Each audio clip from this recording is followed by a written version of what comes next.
Like, what ultimately led you to pull the trigger on quitting your job and moving and like dedicating, your full-time adventure to this? It was the death of my sister, actually. And I just, there was no amount of money that could get me to open up that computer and, start coding, when I would rather be, out biking all day or running or swimming. April Fools. Is that how you start the podcast? Yeah, that's how we start the podcast. Welcome back, Beer Mile Nation, to another episode of the Beer Mile Podcast. Today we've got Ari Clow on the show as our guest. You may know him from YouTube, originally probably from the athlete special videos on YouTube, but more recently, he's growing his own channel. He's doing his thing as a triathlete. He's sharing some raw, crazy, cool stories behind the scenes about his transition to full-time training, quitting his job, transitioning to the triathlon. We talked to him about betting on yourself. Yeah. Making money off of YouTube in order to support yourself, living on savings to really, truly follow the dream. Something that not many people are willing to do, to completely quit their job, take on that risk of not knowing where your next paycheck's going to come from, but really betting on yourself to see what you're capable of. Yeah, he definitely has. He puts in a lot of detail as far as like the struggles that he goes through, both like financially as well as training, mentality wise. But it's super interesting story to hear, and we probably will need to schedule another interview with him. Yeah, I think that was really fun. We need to follow up with him. We also started diving into how to make track a more exciting sport in general, and I think that one can be its own conversation. In and of itself. So I think at this point, that's just like, as soon as I have one drink, I'm like, we need to make track and field better. How do we do that? Yeah. Let's talk about it. Awesome. What else? So besides talking to Ari today, Chris, I think, has an apology. I'm sorry, y'all, for April Fools, and I was just kidding, although I wish I wasn't, about the Blue Moon sponsorship. Also, if you haven't gathered, the Sidious Mag acquisition was fake, but not to say that those things aren't going to happen in the future. Part of us talking about them is we're manifesting them. I tagged Blue Moon and everything, and word is from someone that I know that knows someone that knows someone that works at Blue Moon. Who the fuck are you talking about? Word is that they saw the video. Actually? Word is, I know a guy that knows a guy that knows a guy. So I'm 3 generations removed. Listeners, I am trusting Chris with this. Take that with however many grains of salt you want. But the weekly Blue Moon shipment was really just me stocking up on Blue Moon myself. So I will be drinking Blue Moon for several episodes now. So kicking that off right here. But at the end of the show, in the outro, the beer of the week is actually not Blue Moon. Blue Moon is the during the show beer. The Your beer of daily the driver. week. Thank you to Ryan of Wisconsin for sending us 3 different beers to try on the podcast. We're going to be drinking super well these next 3 episodes. We're going to do 1 beer per episode, taste it, review it live during the outro. So the choice for today that we will be trying for the first time at the end of the interview with Ari is the Fifth Ward Brewing Company 842 Pale American Ale. So stick around for that. Did I just say Pale American Ale? I meant American Pale Ale. Pale Ale. The Pale American Ale. I was thinking for a second, but I just thought I heard something. I don't know. I don't know. It sounded right when it came out, and then I was like, that's wrong. But we also got our bar snacks here. Gotta have them. Beer and bar snacks. And speaking of apologies, as much as I am really not sorry for the Blue Moon April Fool's prank, because I thought it was pretty funny, and it is truthful. It's just not truthful yet.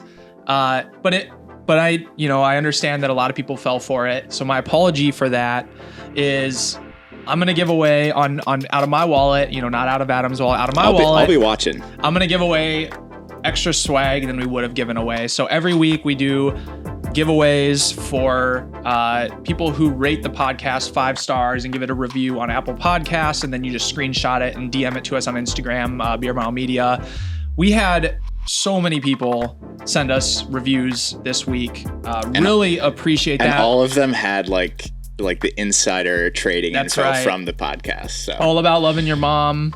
Butt chugging Blue Moon. I was stuff. having dinner with my parents, and I was like, "Hey, you would be pretty proud of me if somebody I solicited this review." That's right. They said yes. So yeah. So We had a bunch of people after Adam and I were sad puppies a couple weeks ago saying no one was giving us reviews. You guys all stepped up. So thank you so much. This is how we're going to grow this podcast and get more people to come on. Bigger name guests. It's the way that we're going to get, Centro on and Constance, and that's the gateway to those. And Jakob, Jakob said he'll come on once we have at least 500 reviews on Apple Podcasts. So Ingebrigtsens are coming on for Flip Cup once we get 500 reviews. So keep them coming in. Swag giveaways do not stop. Swag from beermile.com. But shout outs for this week. I'll quickly run through them all. Ben Black, Lex K, David Avila, Andrew Cantor, Bami Cha from Amsterdam, attaboy. Rachel McDonald, John O'Neill, Craig, Zeth Peterka, Fernando Pyers, Jake is an okay guy on Insta. You didn't give me a last name. Jake is an okay guy. And Stefan Urich. Dude, that was a pretty good... Stefan and I used to be teammates on the Fleet Feet racing team here in Chicago before he moved away. So Stefan, shout out to you as well. That was a pretty good first run. That was one take. So hopefully you can cut that up nice and good. I don't think it really needs it, though. If I pronounce names wrong, I'm very sorry, y'all. But because again, the apology, we typically do one swag giveaway. Well, I don't want to say we say we're going to do one swag giveaway, and then like last episode we gave away 5. Yeah, well, because then sometimes we'll like miss one episode and we're like, oh shit, we should do like a lot, 3 to 5. Or if the beers are flowing, we're kind of generous. So yeah. So out of the 12 of you, I picked 5 people because I gotta apologize for the April Fools. So interestingly enough, Josh Kerr is not on that list. I mean, Josh Kerr is one of those guys. He thinks he's a Blue Moon guy, but he doesn't stand a chance against Chris Blue Moon Robertson over here. Oh, I don't know if I can stand. Dude, I don't know if I can stand behind you in this beef. Oh, okay. Do you know what would actually be what Blue Moon needs to do? I don't know if anyone they have a beer mile race between you two to see who gets sponsored. No. I think they bring us both in as a duel. Can you name 2 people who vouch for Blue Moon more than Josh and I in the fitness running community? No, you can't. And that's why together, Josh and I would bring Blue Moon. I like how you spun that. That's right. Nice. So Josh. Here's what I appreciate. Josh is willing to admit that Blue Moon's the best beer out there, just like I am. We have a lot of haters that are like, ew, Blue Moon, ew, whatever. I wouldn't want to be sponsored by them. Come on, people. It's the best beer out there. What are you talking about? It's good for all times a day. It's good for the beer mile. It's good for everything. Josh, once you actually do a beer mile with the Blue Moon, you're going to probably break my record. So actually don't do it. But if you were to do it, you would probably get the world record. Spiraling so hard. It's all off the cuff, people. So, we're apologizing for the April Fool's joke. I'm still Chris Blue Moon Robertson, as some have called me, but I will bring Josh on this journey with me to more success. To unite the Beer Mile podcast with the Sit and Kick podcast through the sponsorship with Blue Moon. Is this a proposal? Is we getting married? If I land Josh Kerr that Blue Moon deal, then I think they have to give up the rights and we get to acquire them. Yeah, I think so. I think that's how it works. Yeah. Okay, so the 5 people getting their swag, just DM us on Instagram, let us know what you want, and give us your address and your size and your social security number, and then we'll get you what you need. We've got Lex, we've got David, we've got Andrew, we've got Craig, and we've got Stefan. And you've got mail. All right, the 5 of you. Ding, ding, ding, ding, ding. Winner. Hit us up on the Instagram. Let us know what you want. You can have anything you want. That's the one rule. There's the rules. Everyone knows the rules. So besides leaving us reviews and then sending them to our Instagram, other ways you can support this show is by subscribing on YouTube, giving us donations on Anchor, always appreciated, and joining our Strava group. Just further creating the community, watch Chris and I grind, as well as, you can compare yourself from however many miles you run to Dave Melly, who's crushing like 100-mile weeks. I'm going to put in a feature request on Strava to add a logging your beers. Ooh, so yeah. That way, because our beer mile group, we want to log miles, obviously, but we also need to log beers. So maybe that's just a feature we add onto beermile.com. I think that'll be a part of the beermile.com. Also, beermile.com, new website, completely revamped, courtesy of Adam over here, coming soon. Hopefully within this month, but that's just right around the corner. We be getting there. Speaking of new website, our man's Ari, smart fella, software engineer. Maybe Ari, maybe we got to recruit him. That's true. Ari, if you want another side hustle on top of YouTube and We'll pay you in beer. creating some sick beats, do you want to write some code for beermile.com and, Could be fun. could be fun. We need to hire you as a contractor. All right. And this episode, no sponsor. I mean, sponsored by Adam and I, sponsored by our day jobs, funding this venture. So if you're an advertiser out there, or, I mean, you don't even have to be like a company. If you just want to be like, hey, plug my Instagram account, shout me out. We are open to money advertisers. talks, if you want to get in front of 10,000 listeners a week, we are the guys. So hit us up. We haven't had many sponsors reach out our way. I don't know what the deal is. I mean, Blue Moon's been hitting me up in the DMs, but other than that, I haven't really had much. So Dry January led to dry February and dry March. There's no advertising company or idea that's too crazy for us. We'll shout out anything on this episode, or on this podcast rather. Stick around for our beer review at the end of the show, but for now, here's Ari.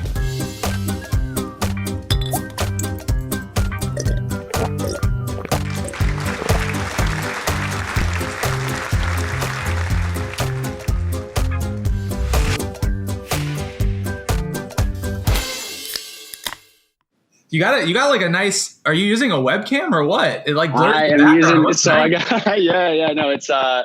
It's Johnny's like Canon EOS prime lens.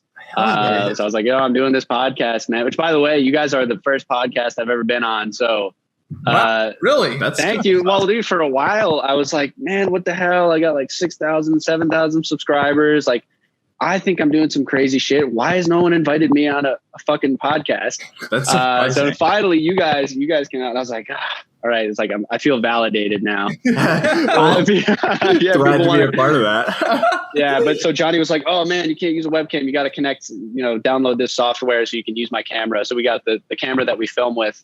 I figure, even if most people are just listening, for the few that might end up watching or whatever, it's for sure. It's been surprising to us how many people actually watch the podcast now. Like we get more views oftentimes on the video version. If it gets into the YouTube recommendation algorithm, we'll get more video views often than the audio. So definitely worth it. And like most people's like videos look so bad, and it's like the video file that we have is like not even like 720p, and it looks terrible. So you appreciate you thinking of the video part of it. Yeah. Well, it's all about the thumbnail and the title. I'm learning, and it is time of upload, and there's so many things that go into the algorithm, but we're figuring it out alongside you. You figured it out a little better than us so far. But I don't know, man. I get a lot of help from.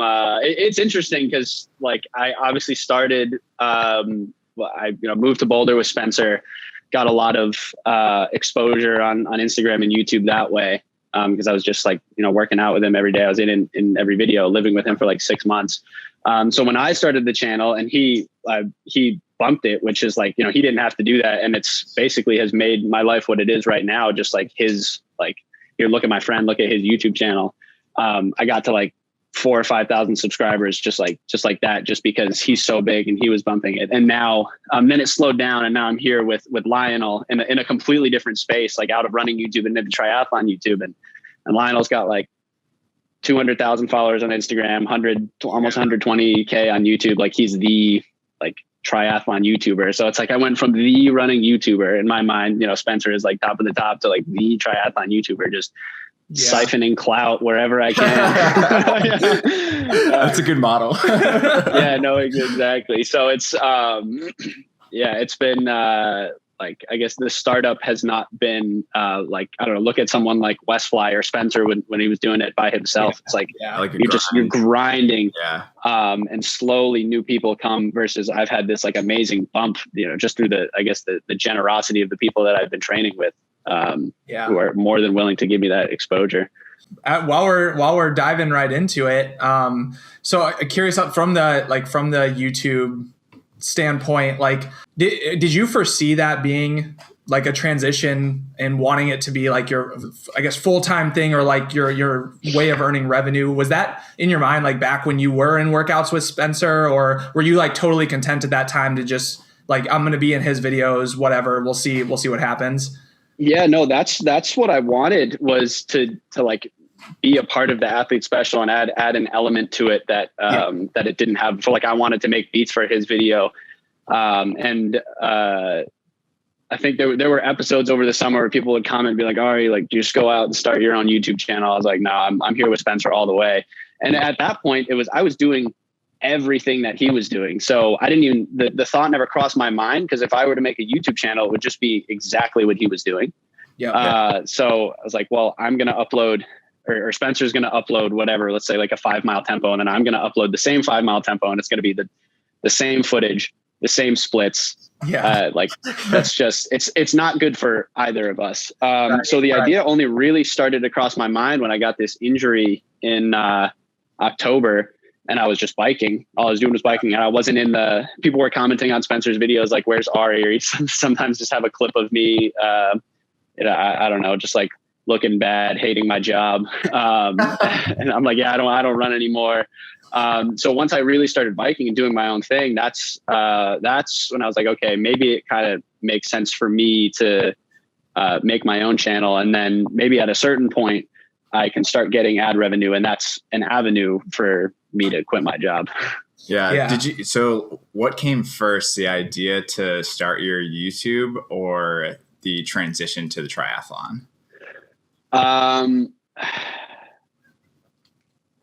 I would say probably the YouTube first. Definitely the YouTube first. Like there were always, I guess, like seeds in my mind, but I never really took them seriously because,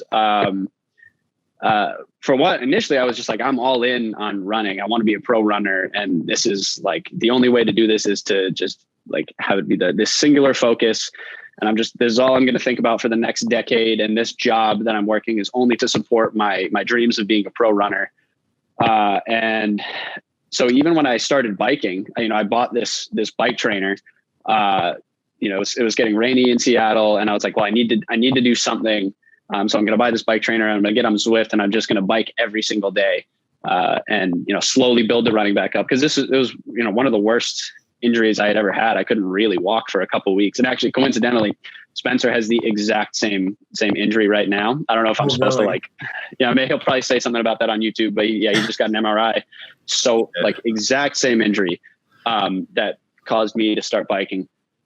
And, so I very, very quickly fell in love with it. And, one of my buddies from back home he's a coach, he's a multi-sport coach. And he was like, dude, let me put your training together. Let me, we'll build up to like a 20-minute power test over the next month. And he just gave me this whole schedule. And I had a lot of structure, and I was very slowly building up the running, and very quickly, but beyond just falling in love with that pursuit of improvement on the bike. Mm-hmm. I was like, wait, I'm pretty good at this. And I was looking up where my numbers stood in comparison to other cyclists. And like off the bat, my just raw, like no fitness or no training numbers were like, all right, you're a Cat 1, Cat 2 cyclist, which is like top of the sort of, American categories of cycling. And I was like, okay, that's just running fitness. Let's see how good I can get if I actually train. And then I have 2 of the disciplines down,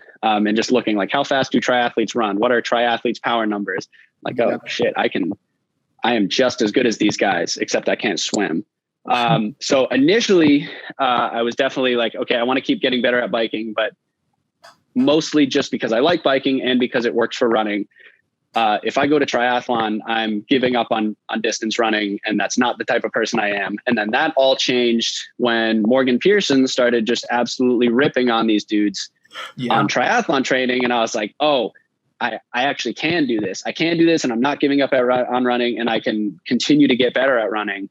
Yeah. And then the other thing that I'm especially now discovering with just triathlon training as a whole is like, I can train as much as I want, or I need to train, as much as I want, and I need to eat as much as I want. So those were 2 of the biggest factors for me going into college. When you have, athletic dining hall, you can eat whatever you want. I was running 100 miles a week as a college freshman, and I was gaining weight.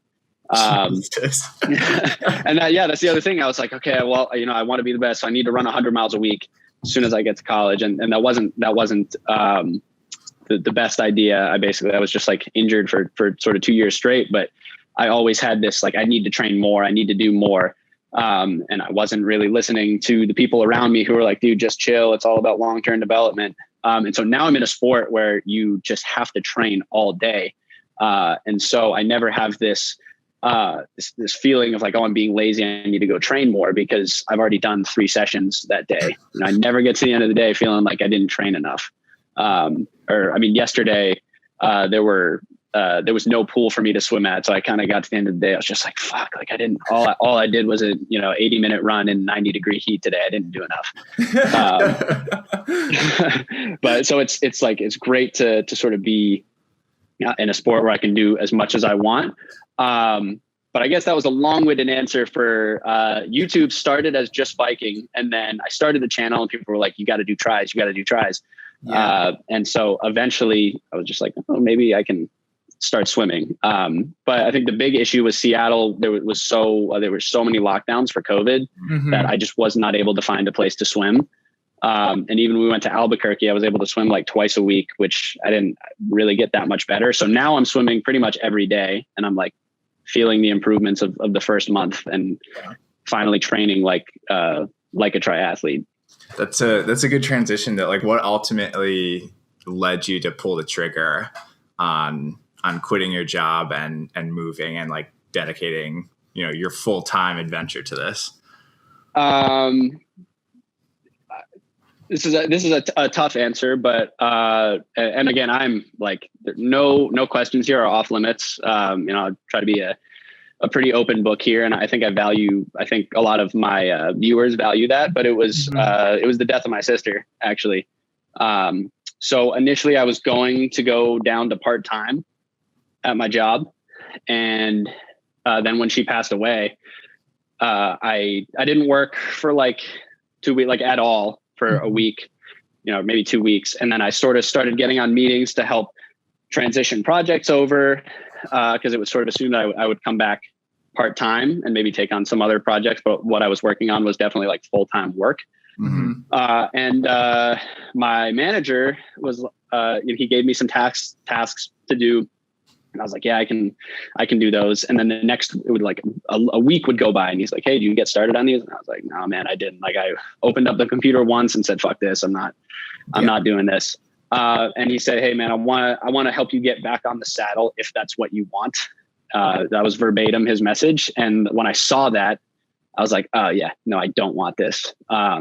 And I'd known that this point would come for a while. And so, when I first started on a software engineer's salary, I was spending, a bit crazily. I wasn't like prioritizing savings. Mm-hmm. That was late spring or, early summer. And then, I started sort of saving as much as I could in my paycheck. And that was the moment that I was like, all right, now's the time. I have like $12,000 in my savings account. And I'm either going to float on this until I get sponsors and I'm a professional, or I'm going to go home and live with my parents. And that's what I told my parents too. And they were like, I was like, you're not going to leave me on the street. And this is what I'm doing. Like, you can not like it, but you have to respect it. And they were like, fuck. All right. Well, I hope we don't see you at home. I hope it works out. But like, we don't agree with this. You should keep your job, but you got to do you. And I was like, this is what I'm doing. And I just, there was no amount of money that could get me to open up that computer and, start coding, when I would rather be, out biking all day or running or swimming. For sure. And so, I have a ton of questions on that, but I'm curious. So are you at a point right now where like, are you constantly like anxious about like, am I going to have enough money to like, coming in from YouTube or wherever else to like make it another month? Like, does that in the back of your mind, does that bother you? Or is that still like less stressful than, having to work an actual corporate job? Like how do you play those? I have those thoughts every single day, doing the calculations of how many more months I can make it.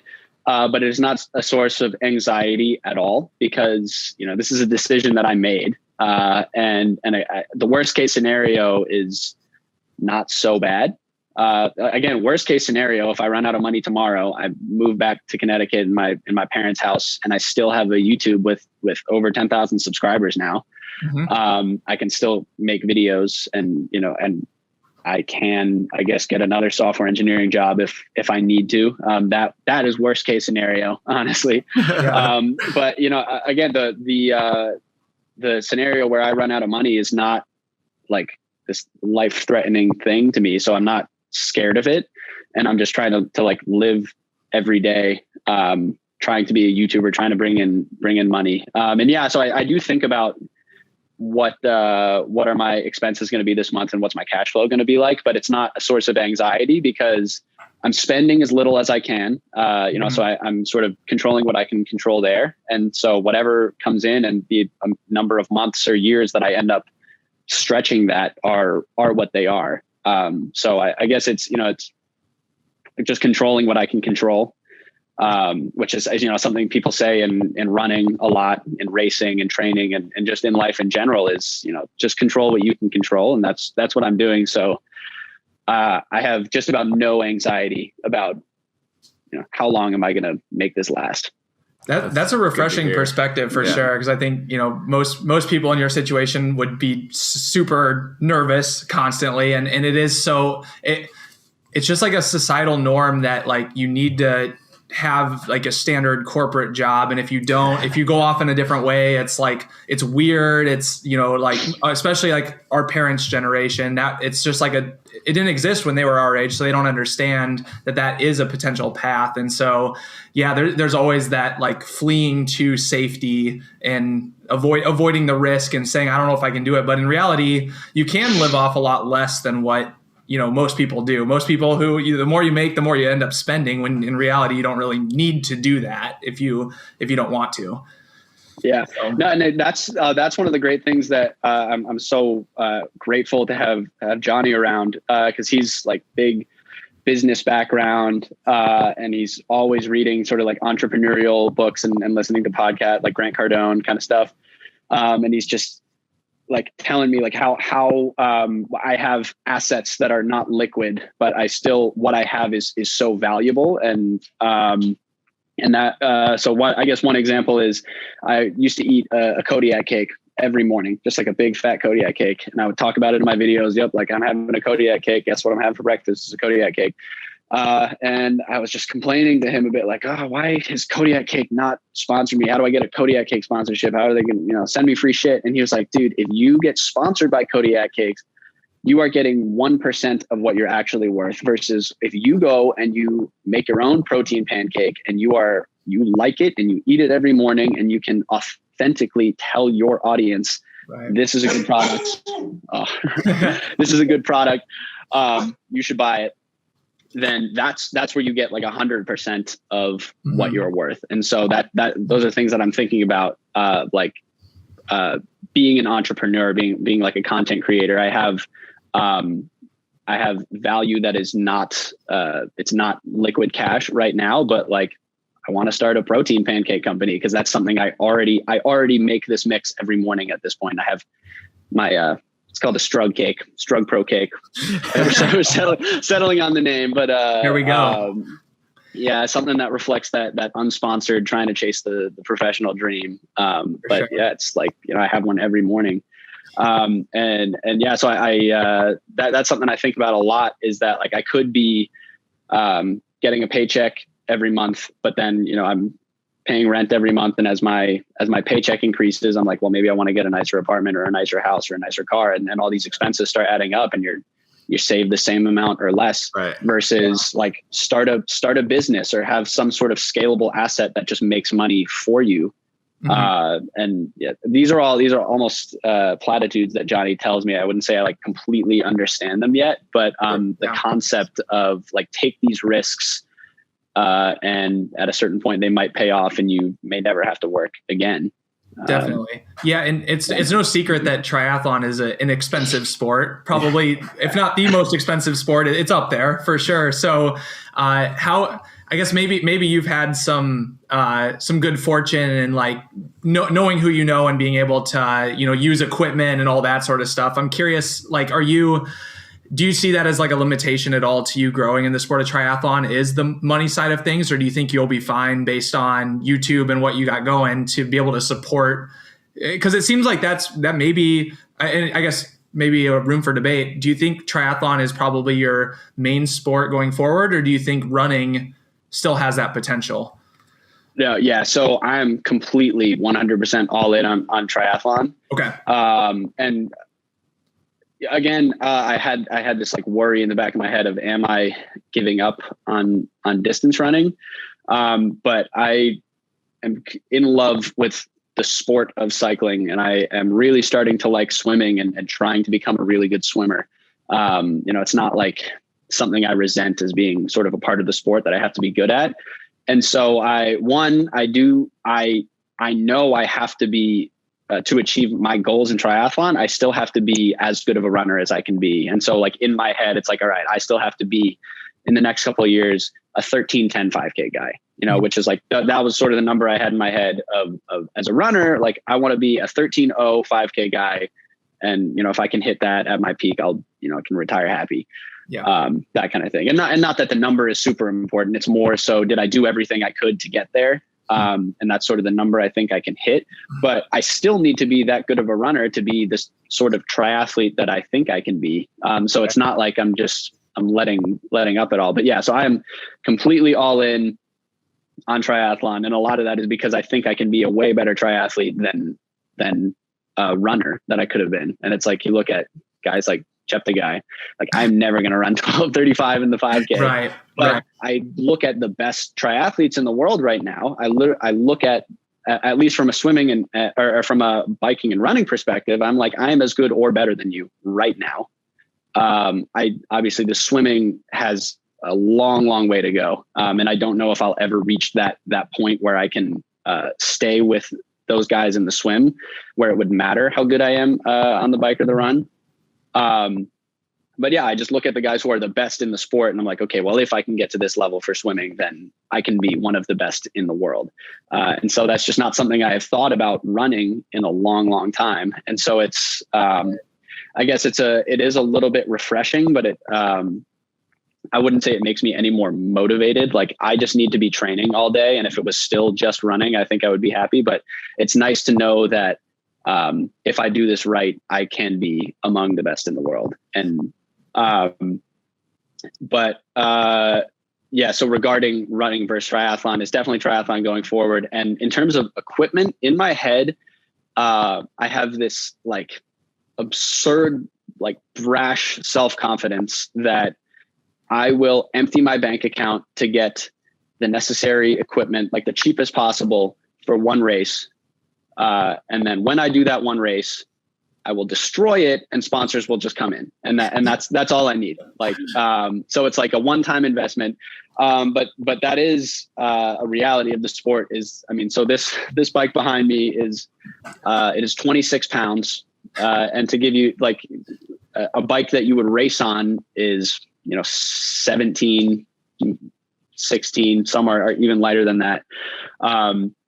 And it was like my great uncle, he got a little bit too old to warrant riding it all the time. He just, handed it down to me.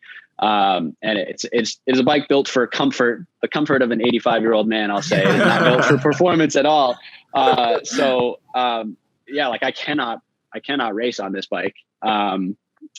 Any bike that I can race on, even like an old used one, is going to cost sort of at least $1,500. Like a good wetsuit is a couple hundred. Yeah.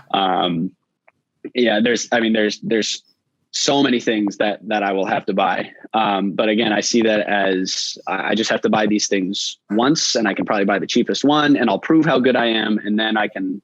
And I have no idea if this is how it works. I am almost as new to triathlon as you guys are, like in terms of what I know. I was going to say the first time I bought a wetsuit was on the side of the road in the middle of nowhere, Wisconsin for $50. And it was like a $500 wetsuit. I was like, hell yeah. Make it work. So you went swimming in it or? Yeah, I did I've done one triathlon so far. He's not in the world ranks though. He's not going to make it on the world scene. Not by any means. I mean, me neither. And you and I have done the same amount of triathlons, I will say. So. It's so interesting that you kind of mentioned like being excited about swimming and cycling, because for me that's what like totally turned me off to. Whereas like, so my running is just like being heavily impacted because it's the last event. And I am so like not technical for swimming. Right. Where I just like resented training for the swim and bike. Yeah.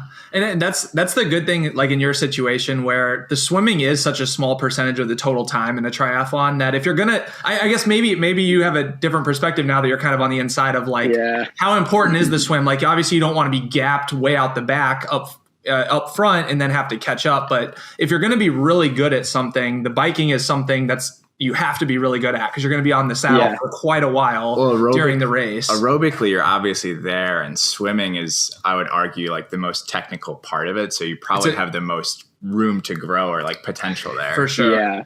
Sure. Well, so again, that's one of the things that I'm learning. And there's two types of triathlon. There's short course, which is draft legal, where it's literally like, it's a bike race and you can draft and there are packs. And then there's non-draft, which is your Ironman, your 70.3s, where you're on a time trial bike and you can't be within 10 meters for more than, however many seconds, or you get a penalty. And in non-draft, the swim matters a lot less. It still matters a lot, but it matters a lot less because you can get on your time trial bike and you don't have to be part of this peloton. Right. Where being on your own is going to be like a massive, insurmountable disadvantage. And so that's kind of where I'm going to start. I'm going to start with half Ironman, and then hopefully move down, just because my swimming I'm so new to it. And so that's where I can afford to lose 4, 5, 6, could be 7 minutes, in a half Ironman, to the best guys in the world. But then you have 2 hours on the bike, to catch up, and it's every man for himself. But in draft legal, if you miss the front pack and the swim, you're done. So for example, there's this guy, Richard Murray, who's run 13:37 for 5K. He's a really, really good biker, a South African triathlete. And he's by far, I don't think it's really close. He's like one of the best runners, if not the best runner in triathlon, and the best like biker runner combo. And again, I'm so new, I don't actually know if he is the best, but he's 13:37 is really fucking good, especially in the realm of triathletes. But he just doesn't make the front pack in the swim. And so the guys who are not as good runners as he is, but are great swimmers, they get on the bike and they have 7 or 8 guys around them and they say, let's fucking go. Make sure he doesn't get on the pack. And then it's like, it doesn't matter if you run a 28-minute 10K at the end of a triathlon. If you are 3 minutes down, the winner just has to run 5-minute pace and like, you're not closing that gap. So the swimming is extremely important. And especially for me wanting to go short course and doing draft legal, I need to be an absolutely kick-ass swimmer. But again, I just have this like in my head, I'm like, well, if I just attack this every single day, and I'm already in the same way. I don't know if you guys were like this in early high school. You just go on YouTube and you look up running videos, you look up this world record, this, famous race. And so that's what I'm now doing for swimming. I just started a couple nights ago. I was like, let's look up some Michael Phelps videos. And it is sweet. One, the camera angles are insane. They have this underwater camera and you can just like look at their stroke, and it's crazy how fast they're going, and just the way they can like contort their bodies to do a dolphin kick. And so now I'm just like enthralled of like, okay, how can I be that good? And the fact that I am as like now obsessed with swimming as I was with running when I was a 14-year-old, just off the bat, it gives me confidence that like, well, if I love this and I attack it every day, I'm going to be as good at this as I am at running, which might not be the case. Like I would say, there's I won a genetic lottery ticket in running and maybe in biking, and I hope it's there for swimming, but it'll take years to find out. Yeah, you're definitely going on with the right mindset, because as you're mentioning, like swimming and biking, you can really train infinite amount. Like obviously there's overuse injuries, but for those, you can really train kind of as much as you're able to. And you mentioned Morgan Pearson, like similarly, like Lucas Verzbicas, when he's really good, like triathlon training can make you possibly a better runner than you would be just running, because your aerobic engine is able to just grow and grow and grow. And so you're able to do that on less mileage and, not get hurt running a lot of times, even though you're working out 5 hours a day or whatever the case is. So I think, the fact that you enjoy the process of just grinding it out, and like, especially on the bike and swimming where you can essentially do that, 4 hours a day, 5 hours a day, whatever it is, that's definitely the right position to be in for going into a triathlon. Yeah, man, I love it. And it's interesting what you said about like, it does make you a better runner. So obviously we saw that with Morgan and Lucas when he was in, a sub 4 miler in high school, like, doing triathlon training. And I experienced that firsthand on this comeback from injury in December. I had done like 1 or 2 workouts. I was running 30 miles. I'm still running 30 miles a week, man. I think I've cracked 40 like once since October. Oh, wow. And part of that is being cautious, and part of that is just like so much volume now on the bike and in the pool. But especially then, like all of November was literally a buildup back from injury and just a lot of biking. And so in this, like, I think it was maybe my 3rd workout back, I had sort of just been hopping in with Spencer and the Beasts. And so they had this time trial. Spencer had 4 miles and the other guys had 5. And I was like, I'll just go and I'll pace you for your 4 mile tempo. It's at 4:45 pace. Like, that's usually a little bit lower than my tempo. Like my fastest tempo ever at that point was like 1912, 1915 ish, like just under 450s. Mm-hmm. And that was like, in the spring, right before I time trialed the 401 in the mile. So I was like really, really fit. Probably the fittest back then. And so now I did this tempo leading Spencer the entire way. I ran 19 flat, and it was like a true tempo effort, even easier than that 1912 was. And I was like, I finished it and I was like, whoa, I need to keep biking forever. Like, cause I've been running. I have not been running. And I imagine if I hopped on the track for a 5K right now, I'm not going to be able to run 65-second pace. I'll get tired really quickly, but I am so strong right now from biking, from not even running. And again, that was just another, maybe I should like really take a harder look at this triathlon thing, because just the amount of training that I'm able to do, I think will make me a better runner. But then on the flip side of that, right now, I'm having so much trouble hitting these running workouts the way I used to, because now running is almost not prioritized. Every run I do is at the end of the day, after every session. Maybe it's right off the bike. Every workout is under some like insane level of fatigue. And I was definitely, this is for like any runner out there who might be watching my videos or is watching like a Lionel Sanders video, because I was guilty of this. When I first heard of Lionel Sanders, it was in the fall, and he was doing workouts, running 5Ks, whatever. And I was like, this guy's like a 1445K guy. This is a joke. What's so special about like, this? Like what are these workouts? These workouts are not that impressive. I could be the best triathlete in the world. And then,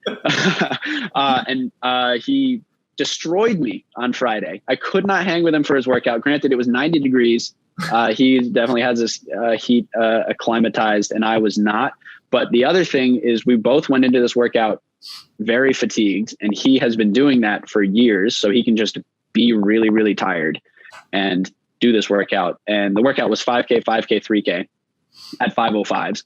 My initial plan, and the video is going to come out in a couple of days. My initial plan was, all right, I'm going to do his entire workout and also tempo while he's recovering.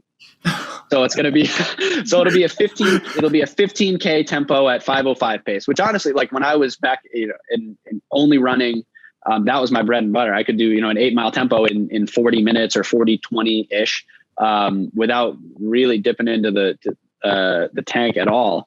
So I was like, okay, I'm really strong right now. I'm just going to knock out, 9.3 miles at 5:05 pace. And then I get to the end of the first 5K rep, and I'm like, okay, I'm already not doing this tempo. So I just rested with him. And then 3K into the or not even 3K, 2K into the second 5K rep, I just started completely dying. Like I haven't hurt like this in a very long time. And so I only made it 5K, 3K. while he just continued to grind out this workout. And I was just like, man, I have been disrespecting the sport of triathlon. Like, you just can't hit these workouts out of the park like you can twice a week as a runner. Cause you're just every time you run, you are so tired, which is by design, because it's always the end of the race. You're never going to run fresh. It'll feel great, like, next time you are actually fresh for either a workout or a time trial or something. But doing triathlon workouts feels like you've just raced and then you're going to go into a workout. And it's Beth Potter. I actually just heard of her the other day, but she just British triathlete, ran 14:41 on the roads in these new ASICS shoes. And so, I mean, she was kind of the same. She was Olympian in track, like, upper echelon of European track and field, and now making the switch to triathlon. And, I don't know what her swimming background is like. I would actually be curious to know, just so I could have an idea of what my own progression might be like, but it looks like she's one of the best short course triathletes in the world right now. And one of the best runners in the world.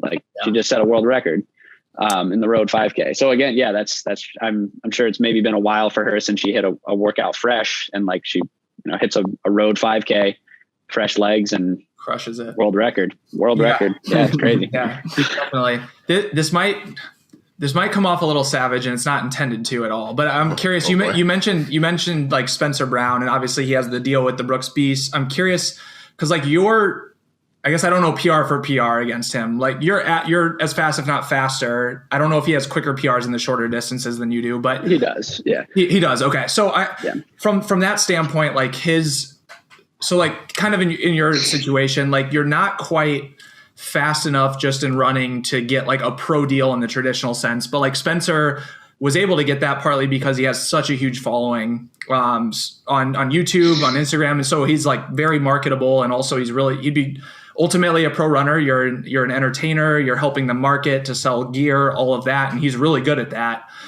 So from your standpoint, like, I'm curious what your view is on that, both from the standpoint of like how much should influence play in being a professional at any sport, and then also, is that like for you kind of part of growing the social presence is around like you're looking at this is the best way for me to get into that professional situation with a brand, whatever that may look like, even maybe even more so than just the performance.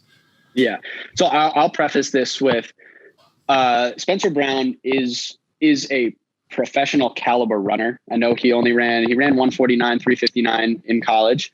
And I guess, I don't know if he'd say he's lucky that he had the channel, that he's able to get this contract, but he's one of the most underdeveloped athletes I have ever seen. Like, he is so weak, or he was so weak in every area. Like, in terms of, if we were doing a core workout, like, he could not hang with me in anything. His form, not beyond his running form, he obviously has like phenomenal natural speed, but just like his form doing a core workout, or his form doing running drills, and his strength on tempos, was horrible. And so for him to have run 359 on the training he did, like, I think however long he's with Brooks and under Danny Mackey, he's going to be really, really good. Like, he's a 334, 335, 1500 guy, like, this year, provided he can stay healthy. But I mean, certainly 359 guys don't really get contracts coming out of college. So that was huge for him. And it is interesting. I don't know where I would have stood if it had not been for COVID. And this is like, that's a whole part of the story, is like, I was really starting to figure everything out, figure out training and figuring out racing. The past indoor season, I ran 751. I broke Henry Wynn's school record. He went on to run 351 with Brooks. So I thought I was set up for running probably a really, really good, hopefully under 1340, 1335 range 5K that outdoor season, if I can get in the right race. And then there's at least a low grade pro contract waiting for me. And then obviously COVID cancels everything. Spencer is one of maybe 3 or 4 athletes who actually get contracts this summer versus, 20, 25, 30. I don't know what the numbers are. So yeah, I'm going out. I have no contract. I'm just trying to run with the beast and maybe like see if I can run some good times, run my way into some sort of contract. But I mean, that's the effect of COVID. But I think the reality of professional contracts and sponsorships is that it is marketing. I don't think it should matter how good you are.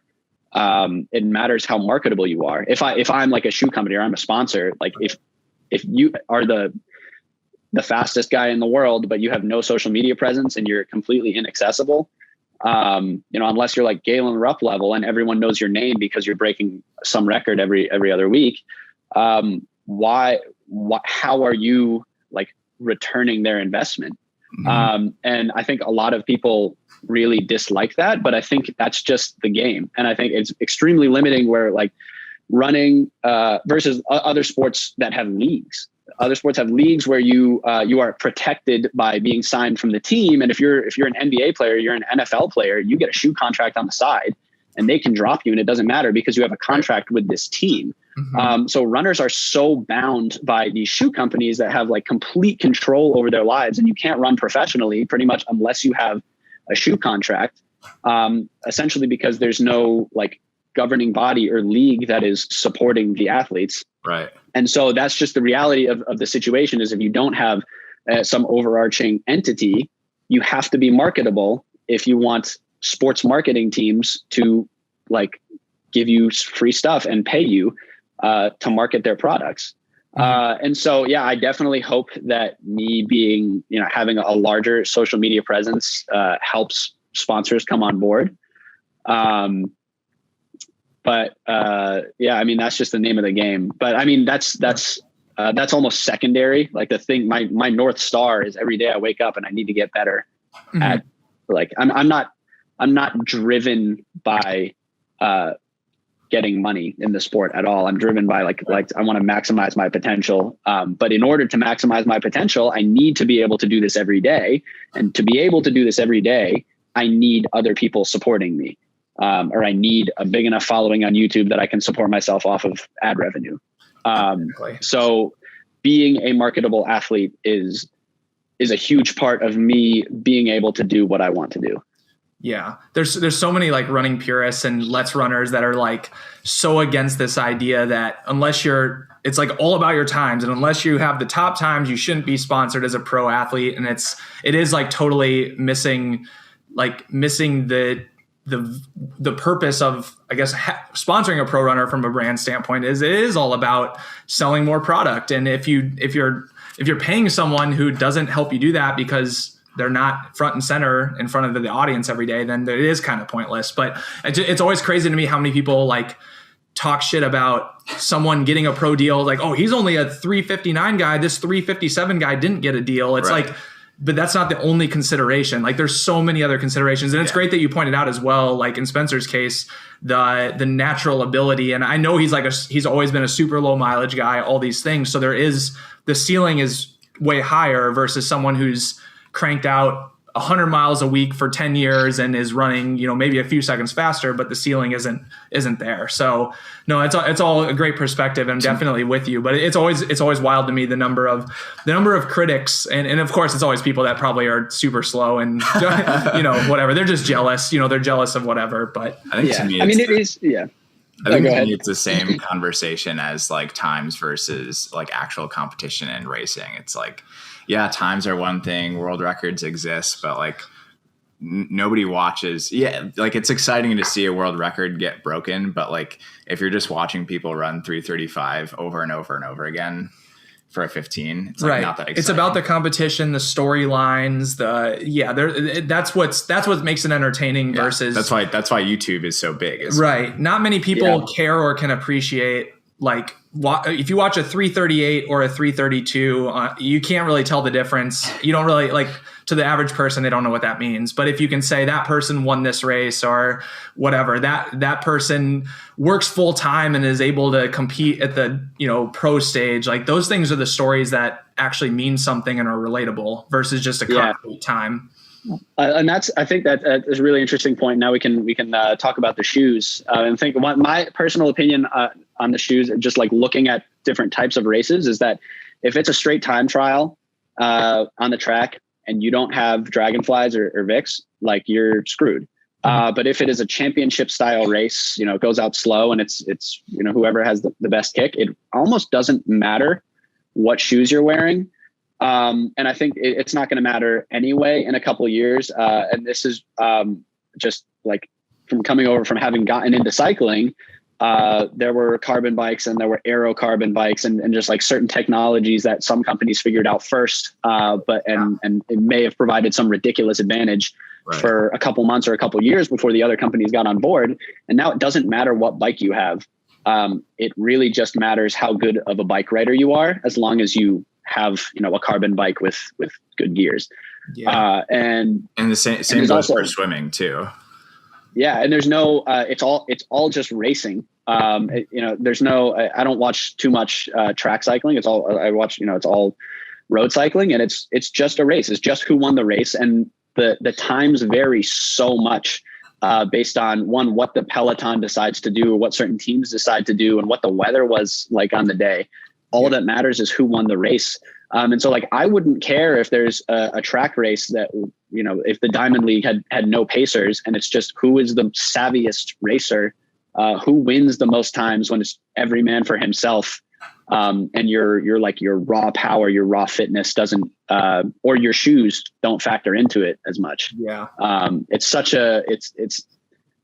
is a bit more of a level playing field, I think, when you don't have pacers, I would say.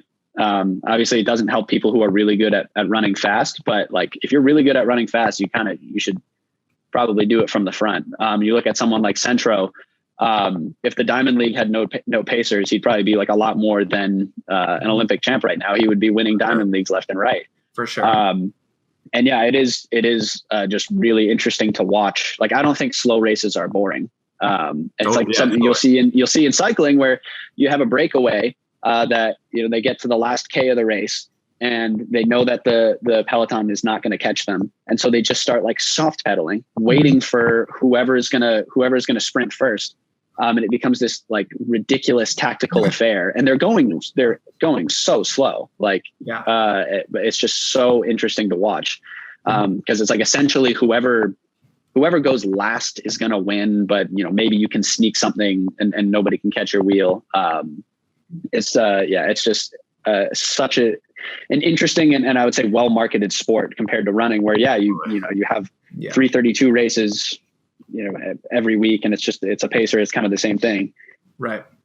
Yep. We're definitely on board with that. We've said multiple times that we're all about the racing, and it's super entertaining, whether it's a fast race, a slow race. A race is the. Well, here's another thing that I've been talking about with my friends is there should be, and this sort of stemmed of like, okay, there needs to be a league. There needs to be an entity that is making money and that can pay athletes.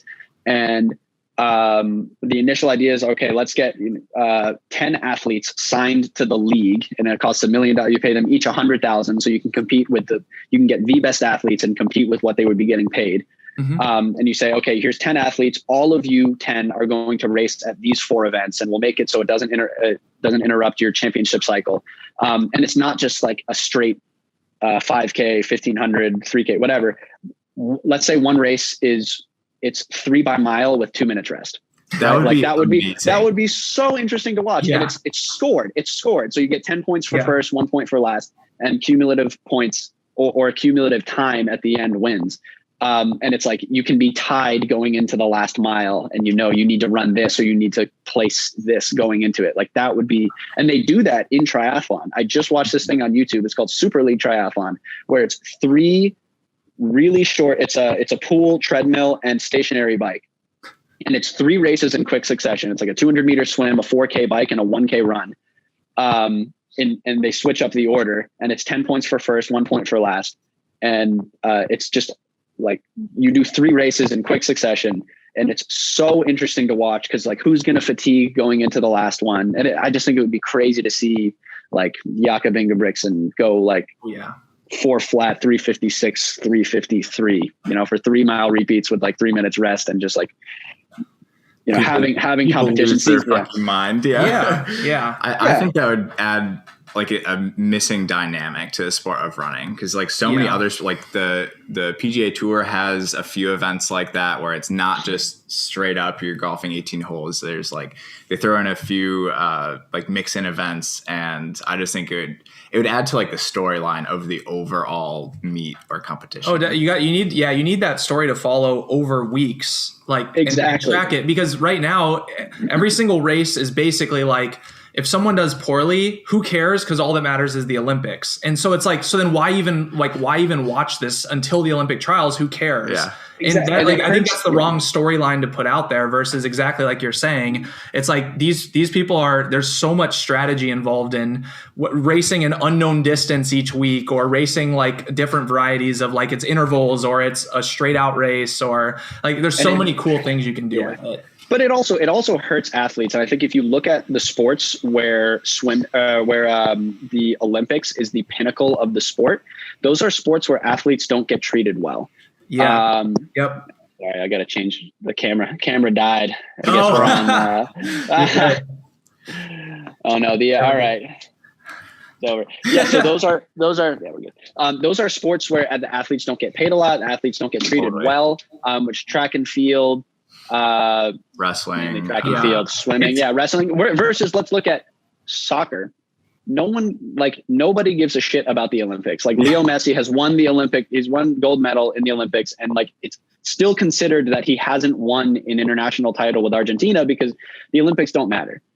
Every athlete on the like in the upper echelon of the NBA said, no, I don't want to go to the Olympics because like just nobody cares about the Olympics in sports where there are leagues that pay the athletes, and there's a completely different storyline. And the pinnacle of the sport is winning the league, or, winning the, whatever the tournament championship is. And so there needs to be something like that in track if like we hope to change anything. The Olympics, which again is an event that you don't even get paid for to win. It's bad for the sport if like your entire career rides on making the Olympic team or hitting the standard. I'd be really interested to see how having some sort of league impacts people's training cycles, because everyone is on like an Olympic cycle, and then like it like varies massively when you're like graduating from college or when you're targeting like going to the Olympics. But if you had a continuous season by season league, I don't even know what would happen. Yeah, things would be way different. And it is such a winner take all mentality where it's like you're a failure if you don't get top 3 to go. And also you just don't like, you're either you're making $1 million or you're making like 30K a year, 40K a year. You're making nothing. And it could be just half a second difference. So it's crazy. And the storyline changes completely as well, because if you have a league every year and you have someone who wins the league year after year, you say that's the best guy. That is the best guy in the sport. And it doesn't matter that he only got bronze or silver in the Olympics, because the Olympics is no longer the pinnacle of the sport. It's just kind of an extra thing that they do if it fits in. Definitely. It's not the end all be all. I think it's just better. Sports that have leagues have protected players, and they have higher salaries. I was actually just listening to your guys' podcast with Nick Simmons when he talks about there is a lot of money in this sport. Yes. There's a ton of money in this sport. And I think that the whole social media generation is working on taking that money back for themselves a little bit. It's very grassroots, but like there is a massive, massive fan base of track and field with money, willing to invest in athletes and buy products. And I'm sure there are so many people who would pay for a yearly, membership to watch this hypothetical league. But none of that money goes to the athletes right now. And they're dependent on shoe sponsors. Absolutely. Yeah, no, I mean, we're going to need to set up another time with you just to talk about how to improve this sport. But we know you got to go to a swim in a few minutes. So one thing I wanted to make sure to touch on, especially, now we're talking, you mentioned Nick Simmons, like the YouTube social media thing. One thing, I'm not just saying this to like suck up to you because you're on the podcast, but one thing that I really like about your approach to how you're putting together YouTube videos is because it is so, like raw and actually like showing the true like emotions. And I think a big complaint about social media in general is people always put forth their best self and always make things look like they're all hunky-dory, even though they might not be. And what I like about your approach is that you're showing the struggles. And you openly talked about your sister. You openly like talked about your issues in Austin, like being homeless for a few nights, like all these pieces. And it's like you're showing the hardship as well, which is very unique. And also on top of that, I mean, you're putting your own music into the videos, like all these other pieces. Like the videos themselves are like really well crafted. But just I wanted to like say that praise first of all, and then adding on to that, then the nights in Austin, like that's a crazy story. Can you explain like how much of that? Be honest, how much of that was like, okay, it would be epic if I was like homeless versus you could have like probably bought a hotel and afforded a hotel, right? So like how much of it was, part of like truly living that experience? Yeah. So I could have bought a hotel maybe. But one that costs money, which, I was talking about before. Yep. I'm trying to stretch what I have as long as I possibly can. And because of the car crash, I have a $500 deductible with my insurance. I had to pay a $250 moving violation because the crash was my fault. And I still don't have my car. It is, I'm in the process of getting it shipped from Austin, which cost almost $1,000. And again, these are just like massive hits to my again, I started with 12 and stimulus is hitting. I'm not going to lie.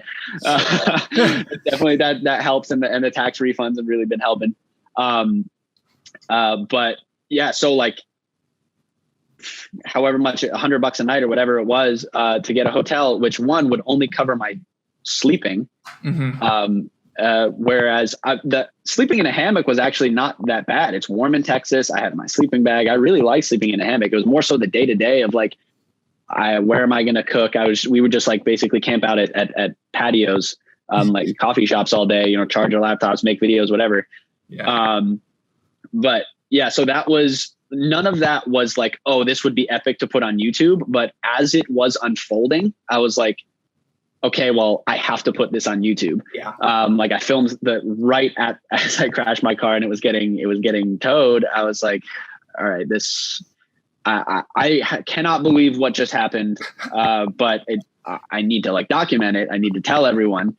Cause I really see my channel as like, hopefully one day I am, some world champion, whatever, triathlon. And then you can go back and you can see the progression of me being an injured runner to switching to triathlon and through all these struggles, like the death of my sister. But honestly, like I was on the phone with my parents, and again, I think some people think that, it might just be like a let's run thing, but like, that my parents are supporting all this. Like they haven't given me a dime, and I will never ask them for a dime. Because in my mind, if I ask my parents for money and they give me money, that's like me failing. I didn't do it on my own. Mm-hmm. And again, I don't come from a family that can just like support me following my dreams. I do have to do it myself. And I was, my parents are like, man, you lost your sister, you crashed your car, you're going from, you have to worry about your dog and just moving your life all across. Like you're having a tough time. And I was like, yeah, but in a way, I hope this is not rock bottom, because the worse it gets, the better the story gets. It's like, I wonder how much worse it can get. And I had this like totally positive attitude throughout the entire thing. I was like, I don't know how this is going to work out well, but it's just going to work out well somehow. Yeah. And I was just trying to take it day by day. And the other thing, I have one pair of shorts. So since I crashed my car, I have worn the same pair of shorts, and I'll wash them. I'll wear running shorts for a bit while they're in the wash. But and they're not like shit shorts. They're it's J. Crew. They accentuate my ass. They accentuate my ass really well. But yeah, I have one pair of shorts, and that's what I wear every single day. And I only have two of my soccer jerseys, which it's unfortunate. So like I'll basically switch off wearing them.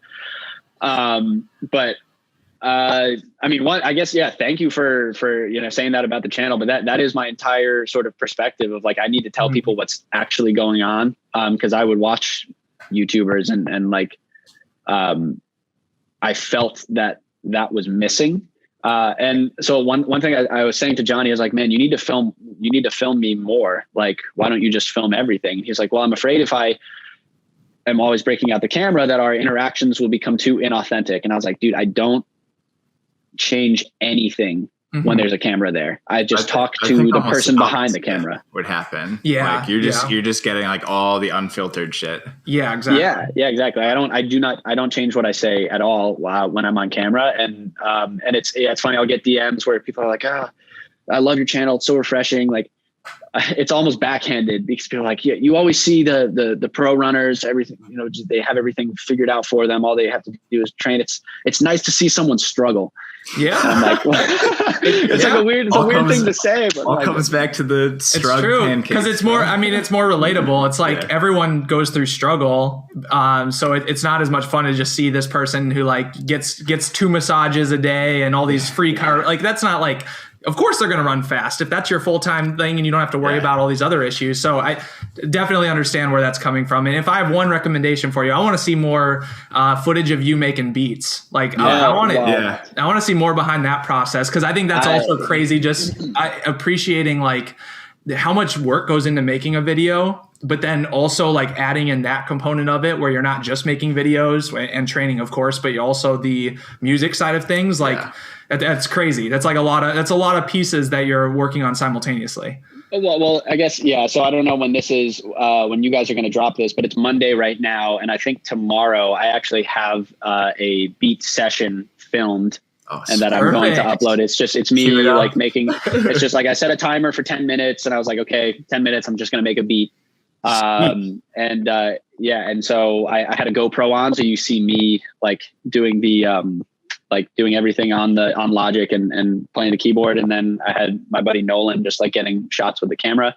And it's in terms of like ease of getting the content and the quality, it's like probably the best content that I can make. And I was like, okay, I need to do this all the time. And I need to just figure out a way to film because it's making beats is my job now, which is a dream because it's like, as I come out with, every time I do a workout, I also need to make a new beat is my mindset. It's like, I need to have a new beat every time I do a workout. And it's just like, so every time I have free, like time in between sessions, I'm like, well, what can I do to further my career and my growth? Well, it's like, let's just make a beat, which used to be, I would skip class to make beats or whatever. And I would kind of feel bad about it and be like, oh, well, this is not good for my future. And now it's like my job. And I don't technically get paid to make beats, but I kind of get paid to make beats in a way.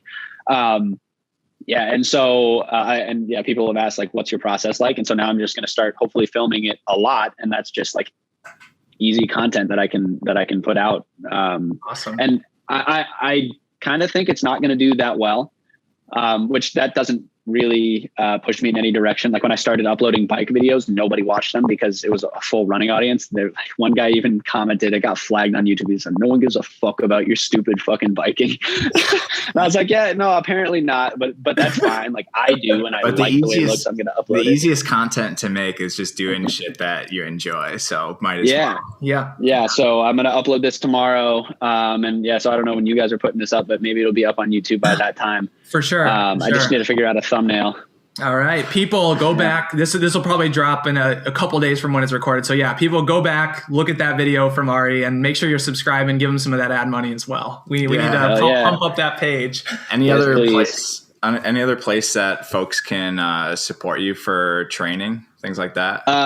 So I have a Patreon set up and I upload all the beats there as I make them. So every time I drop a video with a new beat in it, I'll also put that beat on Patreon and you can download the beat or I mean, a lot of people I know just are on there. They're like, I don't care about the beats. I just want you to keep going. Yeah. Which is like amazing. It's sort of the greatest thing about the channel has been initially I started it as, all right, I hope one day I can have enough ad revenue to support myself. And now it's like, I have real like day ones who are like, I want to see you succeed. Like hundreds, people like I read all the comments. I know everybody's names like at this point of like who has been there from the start and the people who are on Patreon.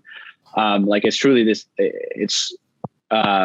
like I'm so grateful that people find what I'm doing interesting enough and inspiring enough that they're opening their wallets to help me keep it going.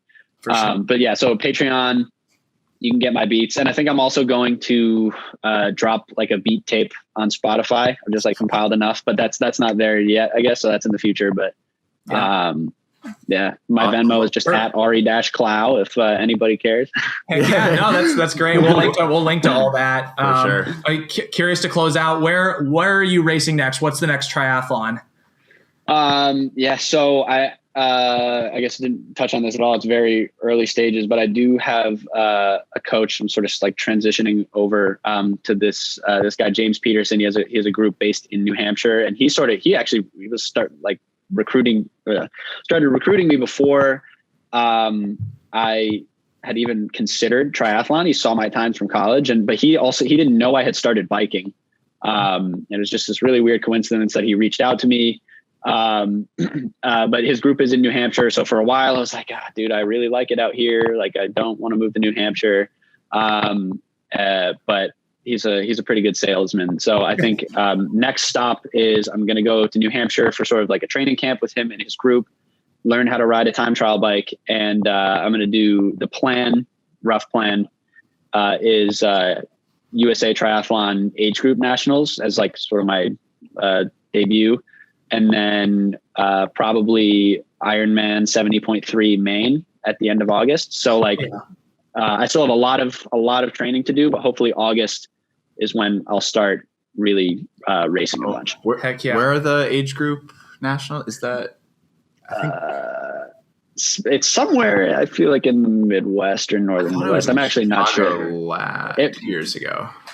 Yeah, I forget. I should look into it because I guess that's probably my next race. But awesome. Well, that's good stuff. Yeah, I mean, I don't know if Chicago is en route between where you're at and New Hampshire at all, if you're driving, but always feel free to hit us up if you're in the Chicago area. For sure, man. Would love to meet up with you. But man, best wishes. Yeah, we'll have to continue this conversation again because this is entertaining. I got like 1,000 more questions I want to ask you, but you gotta go get that training. You're the 6-hour-a-day training guy now, so you got to go get that. Yeah, man. I got to go get a little bit better at swimming. But dude, I'm getting my ass kicked in the pool every single day, and I just one day I just hope I can do the workout. Yeah. I mean, that's one way to get better. But yeah, so I'm gonna go get better at swimming. But dude, thank you guys so much for having me on my first podcast. This was, I mean, dude, it's literally just shooting shit. This is so much fun. That's right. That's the format. So you were perfect. You fit well into it. Awesome. Thank you guys. Cheers, Ari. Thanks for coming on. Awesome. Thank you guys. Thanks for having me. Sorry we had to cut it short. Our man Ari had to get a swim in on the day, had to get that 6th hour, workout in. So hopefully if you like this episode, let us know and we'll recruit Ari into being on his 2nd podcast ever. And it'll be back here on the Beer Mile podcast. Yeah, we're happy to have him back. That hour flew by. I feel like I had 1,000 other questions I could have asked. And this was the least. I wrote up some topics before the show. This is the least. I never even looked at the sheet because I was just like, questions were coming to mind as he was talking. So like last week, or it was probably this weekend that we confirmed that we were booking him today, and I was like, oh well, already in the last 2 weeks I have been watching his YouTube, so kind of already did all the research I needed to up front. That's right. I feel like I know the guy, getting to see him a couple times a week on his YouTube channel, on his videos. So yeah, make sure you're subscribing to him, watching his videos. Super good quality too. Like attention to detail on the music, on the drone footage, on everything. So make sure you check out, link in the description, his latest video of how he produces his beats. Super hype. If you want to support him, again, if you want to support him on Patreon, or where else is he? Patreon's the place to support him, but hit him up on YouTube, Instagram, Venmo, his website, hit him up anywhere. Follow him on Spotify as well. I follow his music. I actually really like his music. I'm not just blowing smoke here. No, I like his style. His type of music is what I love to listen to while I'm working, or if I were studying or whatever. Like that's the type of music that I would be listening to get in the zone. So, can't say enough that you should go check it out, take a listen for yourself. It's good quality stuff. So, beer of the week. here we are again, another beer review, and this time courtesy of Ryan from Wisconsin. I got to meet him a few weeks back as a part of a Peak Too Early event, Peak Too Early podcast. If you're not a listener to that, make sure you check that out as well. Great guys. Great covering the sport of track and field and running and cross country and everything. But Ryan sent us some beers, 3 different ones from a brewery in Wisconsin, and we're gonna do one per show and test it live. See how it goes. Never had this beer before, and super excited for it. We got a few people on Instagram who reached out to it. We like posted that to our story or something like that, and people responded to us and was like, hey, like those beers are legit. So you guys really talked up the beer we're about to drink. So now, I don't know. Kind of nervous. Very high expectations going in with all the hype we got, but okay. So this is an American Pale Ale. What is the percent ABV? All right, we got the 842 Pale American Ale, the dry hopped American Pale Ale, and it is 6% ABV, 35 IBUs, SRM 6. What is an SRM? I don't know. Yikes. Okay. They're coming up with new acronyms these days. Right. When the IBUs aren't enough to measure it, you get the SRMs. You gonna do a smell first? I just go right in. Oh, it smells good. It smells like you're walking into a brewery and you're just like instantly in good spirits. I would say specifically a brewery. Like sometimes you walk into a bar and you're like, ooh, it smells like beer in a bad way. Yeah, this is good. Insane. This is good shit. And we're not, again, I might sound like I'm just ass kissing today with what I said about Ari, praising him multiple times. Like I'm not just kissing ass because this was sent to us by a listener. This is damn good. This is really good beer. I mean, we've been getting better about being more critical of beer. So this is a nice refresher where it still makes me like remember what it is to really enjoy a beer and not have anything bad to say about it. Right. And Adam can attest to that. Like, so for those that have been watching the show, I'm not a big fan of IPAs. Also, like historically, not a big fan of APAs either. Like they're fine. I prefer them over IPAs, but I'm still more of like a wheat or Belgian or Saison type of person. Wow, this is kind of changing my mind here. Yeah, I think I'm definitely gonna finish one of these before my run. Like that's how good it is. He did give us 3 of them, so I mean dibs on 2 for me. I mean, fair enough. You got the hookup. So, all right, what are we thinking? I feel like we should just combine the categories: taste and drinkability. You think so? I think. But so. Isn't it like a it's like the product of the 2? Is that what we're saying? So now it's on a scale of 0 to 100? No. Oh, like, I thought we were saying like we'll take the how we do it specific for like an American Pale Ale? Right. I feel like we should combine it because good beer is good beer. Oh, so don't do the category specific, but still do taste and drinkability separate. Yeah. Right. Oh, okay. I thought you were saying taste and drinkability into one score, and we just. Like some random cross pro. Yeah. Well, yeah. That's what I thought you were getting into. That's really like, confusing. Okay, I guess we can do the math on it ahead of time, or we could just give the numbers. So just in general, like taste and drinkability is what we're going with. What do you want to do first? With this I think so. An APA typically is more about the taste than the drinkability. All right, so let's go taste. Then. Yeah. Well, let me one more sip, y'all. Dude, this is really fucking good. See, I'm so glad that this is not Barstool because this is not a one sip everyone knows the rules kind of thing. This you can't. It's a full beer. Everyone knows the rules. One 6-pack. Everyone knows the rules. I fucks with Wisconsin beer too. Breweries there, they get the job done. Yeah. This is really good. I'm gonna go. I think I might have to go a 9 on taste. Wait, one more sip, y'all. Like I feel like I keep having so many sips because I'm trying to evaluate if it's like one of the best beers. Like it's either an 8 or a 9. So I would for sure say for me, compared to other APAs I've had, it's a 10 for sure. But we're not doing that category. I would go an 8 or 9. Yeah. Moving on to the drinkability. Like first, you said it was 6%. 6%. Okay, for is 6, it free? How free 6%, is it? 6%. That's pretty free. That's a fire sale. It's totally. It's a okay. It's like It's like Ross Dress for Less. Buying Yeah. Nike from Ross Dress for Less, or buying Calvin Klein from Ross. Yeah. It's like that free. I mean, like if in terms of measuring it by quantity, that I would drink. Like this is a keg beer. It could be a This keg. would Yeah. slap. Typically an APA is not a keg beer, but this could be a keg beer. Keg of this would be amazing. Yeah.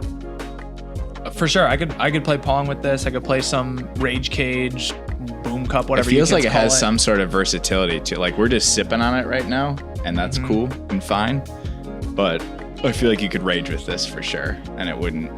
Like it has pretty good drinkability. It's just making me sad. Like I just miss being Raging? at breweries. Well, that too. But I just miss being at breweries, and like it just smells like a good time. Yeah, it smells like a nice little flight. It does. Yeah. So what did you give it? Sorry, I missed that. Drinkability wise. I don't know if. Oh, I you didn't actually give it rated a number. Okay, so you go first. I'll go with. It's still not like a. It's still not like a 10, but it's at least. I'll give it an 8. I'll give it an 8. It's pretty strong. I think I'll go 9 on the drinkability. 'Cause my X factor is that I think the drinkability is so high, albeit like there are slightly more drinkable beers, but this one, since it's 6%, I don't need the extra, So I'm going with 9. I'm really excited to see what the other beers from this brewery bring because this pops off, man. Oshkosh might have to be. I don't think I've. It's only a couple hours away. Yeah, I don't think I've been there. Maybe when I was younger, driving through. Yeah, I think it's gonna maybe be on the visit list at some point if this brewery really pops off for us. Wisconsin has some good breweries. 2 Women, another good beer. We should probably review that at some point. Put it on the list. Ever growing list. We might just have to do like a 1-week tour of breweries and places and just do beer reviews for a week. That'd be so fun. We just need to get someone to drive us around. I mean, this summer we should do that in Colorado because there's like you can breweries. throw a rock and hit 4 breweries off the ricochet. Pretty much any city too. Great. Man, might need some more. You got it. Fill her up. Ooh. Thanks again, Ryan, for sending this our way. We're enjoying it, and we will enjoy the next 2 on the next 2 episodes. So much appreciated. Anything else you got to say about this beer? Or are we? I think we're good. Done talking beer. Again, if you guys send us shit like this, we will drink it. Like if you're trying to meme on us and you send us a beer that we've already tried or like we know tastes bad, like if you sent us a 5th of Malort or something like that. Oh, I actually kind of like Malort. Yeah, fair enough. But that was a bad example because that's like both of us are fine with it. Yeah, we're okay with it. But yeah, send us beer. We'll drink it. We'll call it. We'll shout you out on the podcast. Send you some free shit. Hopefully have. I don't know. I don't want to give too much away because we've been working a lot behind the scenes on some of the upcoming shit that we're gonna announce. But I think besides sending beers and having beers together, building a bigger community, stay tuned. We do have big things in the works. It's hard because you want to like spill your beans, and let people know what all's coming. But at the same time, you don't want to overpromise, as well as you don't want to give things away that our competitors might steal. I think a pretty good example of that is, Sit and Kick kind of stealing our idea. One of the recent announcement. I don't want to just sound like the Sit and Kick fanboy podcast, but I'm okay with it. So, I mean, Sit and Kick, they're like this big announcement, like, oh, we got these. You buy the jersey and then we'll reimburse you for the whatever. It's it's like they like looked in our notebooks and stole from us. Yeah, exactly. Like legitimately stole 100%. From us. You know what I'm thinking is we kind of got like Good Samaritan cucked by Sit and Kick. We were like being funny, April Fools, ha ha ha, and Sit and Kick boys were like, yeah, actually April Fools is our that's our podcast holiday, official podcast holiday, and then B, we're actually not gonna do an April Fools and like totally do something good. And then I feel like that got more attention, so kind of got cucked. Sit and Kick. I don't know. I'm not one to be actually. I'm not trying to start any beef on this podcast. I take back getting cucked because I think I think that's still like a net positive on the sport is if you don't know, they have, among other announcements, they are providing race gear. If you buy it, they will put, I think they said as much as you spend on the racing kit towards travel, towards whatever else goes into you competing. Yeah. But they also said that they would have special cases for like, you know, some folks who are elite who are maybe like between contracts. Yeah. So they definitely have big backing from Brooks, which is great to see. Yeah, I mean, and now I'm just spouting out. We don't have a cap on ours. So I mean, they basically stole it from our notebook, but put a cap on what they give back to people. Wait, did you write it in your notebook? In my Google Doc. You took notes listening to their podcast, but they stole it, right? No, not listening to their podcast. I came up with that before that. We've been. I mean, go back and listen to the Horrible Bosses 3 podcast with Shayla and Bailey. We talk about the running club that we're putting together, the kits, everything else. Yeah, but the whole idea is that they're like the trade-off. You know, that's the brilliant piece is you buy the race kit and they'll fund you going to. But we're giving away the race kit for free. Yeah, true. You know, fair enough. Asterisk with paid subscription. It's just a membership. It's a membership. More to come, y'all. Oh shit! We're still hashing out the details. Beep. Beep, beep, beep, beep. Yeah, more to come on that, y'all. Started talking about things. We're getting some things figured out on our side. We're excited. We get loose lips after one beer. Loose lips and thick hips over here at the Beer Mile Podcast. The boys are juicy ass snacks over here. And you know, Blue Moon is going to sponsor this racing team. Mark my words. Mark my words. If you're one of our listeners out there and you happen to be a graphic designer or have created racing kits before, or have any ideas on the type of clothing we shoot, whatever it is, hit us up as well. We are definitely open to designs for a racing kit as well as brands for the actual, you know, the supplier of the clothing. And we're not cheap bitchers. We want the supplier to be really nice. Like, we want you to feel like you're racing and you're. I mean, do we even need to preface with we're not cheap? Okay, let's look at the facts. Okay, let me just lay out the facts really quick. Jesus Christ, you're getting me heated right now. Lawyer, this might have to go in the intro because I'm getting heated. Okay, so what other podcast put up a $1,500 prize purse for athletes at a race? What one ever? Huh? Who has put up any money? That's a good point. Who has put up any money? I like how you're arguing against me. So it's like, I mean, okay, so to be totally like actually serious, what Sit and Kick is doing is awesome. To be totally serious. But in my joking beef way, I'm saying, you guys are like, oh, we're going to reimburse you for the cost of the jersey. I'm like, we threw up $1,500 in prize money on top of paying to sponsor the race. And we didn't make a big deal out of it. Yeah, that's all I'm saying. We kind of again, that is like literally, I'm actually for one saying that's actually a joke because I can never tell if people know when we're joking or not, and I appreciate what they're doing. But I am serious in saying what other running podcasts, like all these podcasts say that all these podcasts say they're like, we're supporting the sport, we're doing this, we're supporting the athletes. We're literally trying to, like, we admit we have room to grow just like everyone else does, but we are literally trying to support the athletes by actually throwing up cold hard money that we do not have in the checking account for Beer Mile Media. Just throwing that out there. That's fair. I think, depending on how you measure, like, doing good for the sport, what's better, like, because essentially there's like, you could think of it as internal versus external money. If you have money flowing that's like just through either like merch or your already existing fan base, is that as good as like working a day job and siphoning out corporate money in terms of a salary to pump into running? I don't know. You're my shining white knight.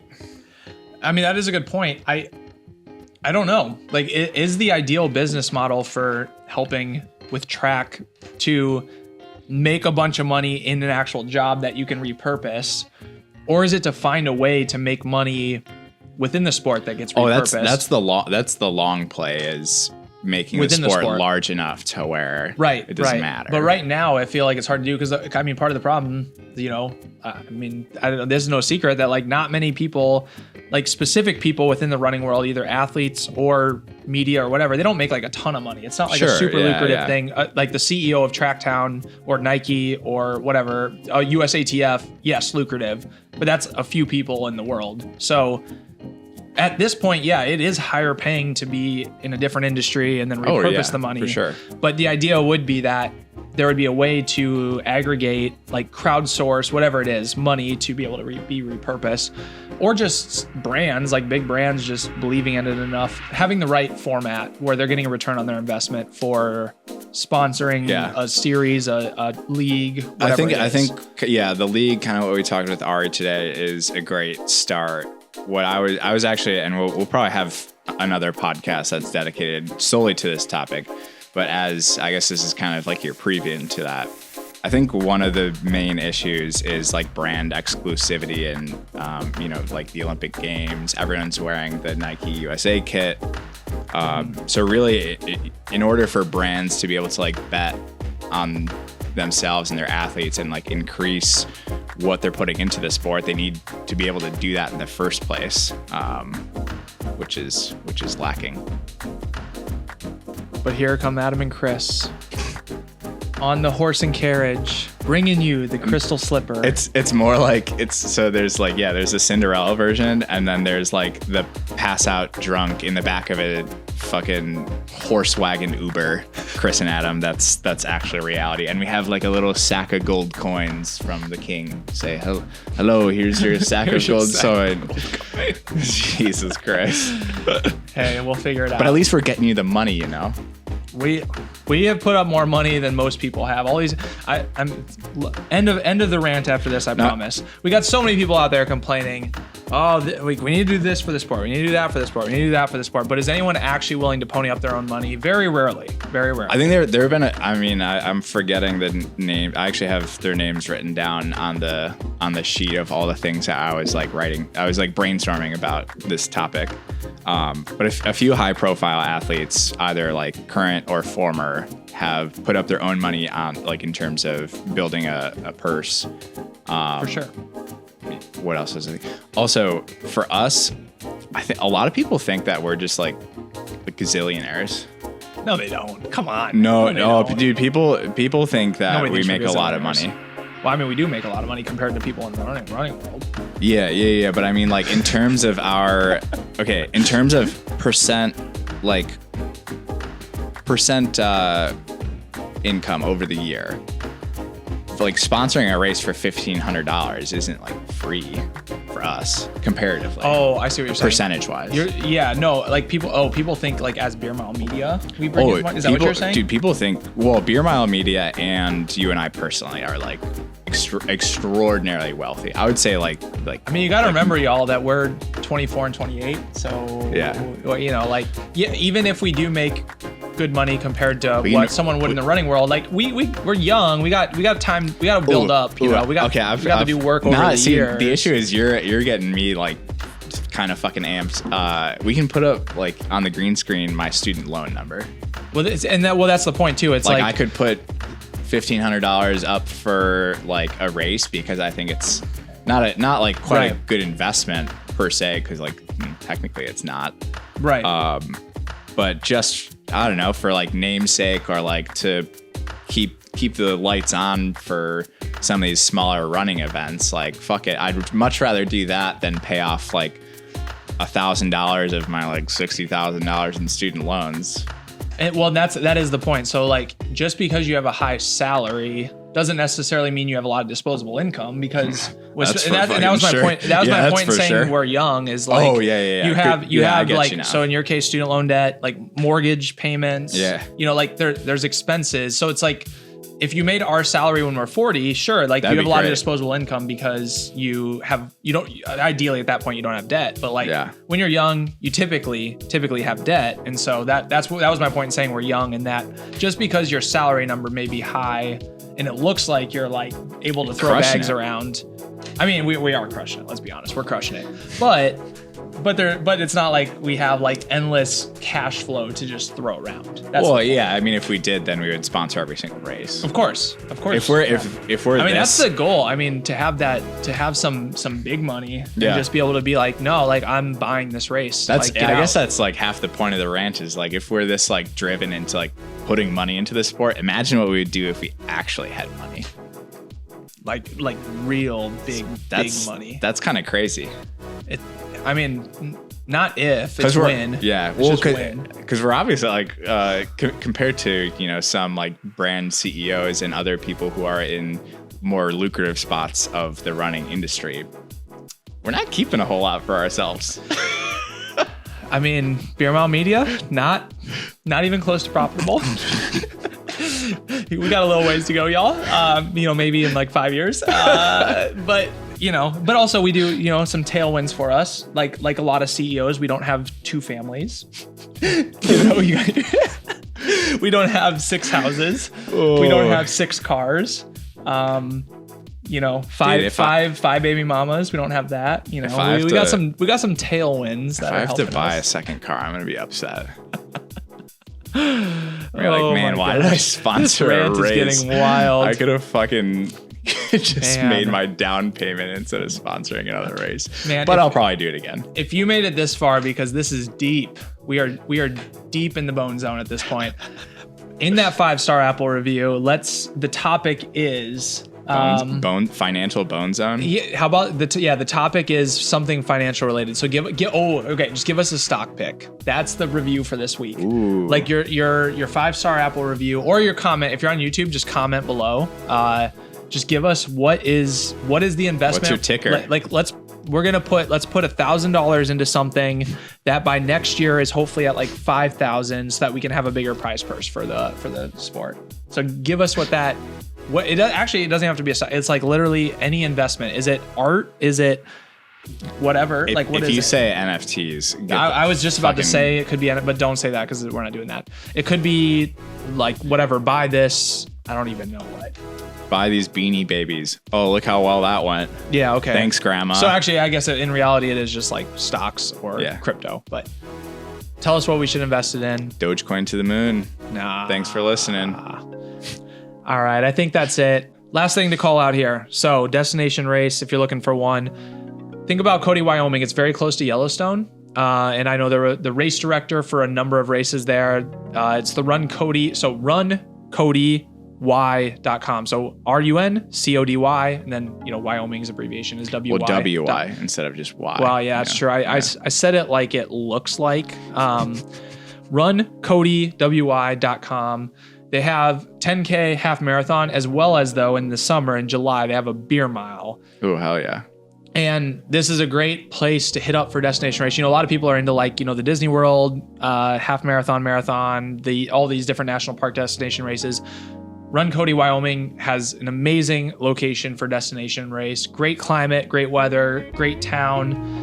Definitely check that out. So runCodyWY.com. Make sure you're taking a look at that for your next destination race. Also, just like relatively low cost of travel. Yeah, surprisingly. And then also awesome after party. So all the money from the race is invested in the after party. It's full on beer. It's full on rager all day after the race. It should be. Hell yeah. 100%. So make sure you're checking that out as well. Highly recommend that race series. Anything else that we have to close out? What's the word of wisdom, word of advice to the listeners for this week? I mean, obviously the Triple L is still in effect permanently. We've got the... Don't start drinking if you still have to work out, because I got to go do that now, and I'm kind of bummed because the beer was flowing. Yeah. Well, some of us got up early this morning to get their run in because they knew they'd be enjoying a Fifth Ward Brewing Company beer later in the day. So plan in advance, kids. Plan in advance. This is just a beautiful little outro here. Just putting everyone in a nice, relaxed state. My calves are tensing by like how cringy that was. Let's breathe in for 4 seconds. Oh God, now I'm triggered. Let's breathe out. Hot take. Calm, or like whatever app you're quoting. I don't think it works. Breathe in for 4 seconds. 1, Do you feel your toes? They're just weightless. God. Do you feel your legs? They're absolutely weightless. Oh my God. I hate this so much. I'm sorry, listener. Let's inhale for 4 seconds. We're going to have to run this by Jack because she's probably going to like lose a fucking... 4. Let's hold for 4 seconds. All of your anxious thoughts, they're just disappearing. Let's hold for 4 seconds. Let's exhale. 1, I wanted to make a joke about 2, 3. What's 4. the D&D character for fucking sit and kick? Gabi. We should make a meme on Instagram of us signing Gabi. I don't know what a Gabi is. He's a little gnome with a boomerang. You gotta keep up with their show, man. We're gonna acquire them one day. So sit and kick. Yeah. But like, they don't have any listeners that we don't have. So like, well, no, that's a lot. So, They're parents. Oh, that's true. Mrs. Ribbich told me she follows us. Ms. Ribbich. Boy. Mrs. Ribbich. Yeah, I mean, I guess, so like, I don't know what the value is. So like, we're at what, 10,000 listeners per episode. They're at probably a couple hundred. So like, what's the value in a couple hundred listeners? I don't know. What's your, can you do like an impersonation of Josh Kerr closing out the podcast? Probably not on the spot with the accent, but, let's do fun facts. Ask me a fun fact about me. Hey Chris, what's a fun fact about you? I'm circumcised.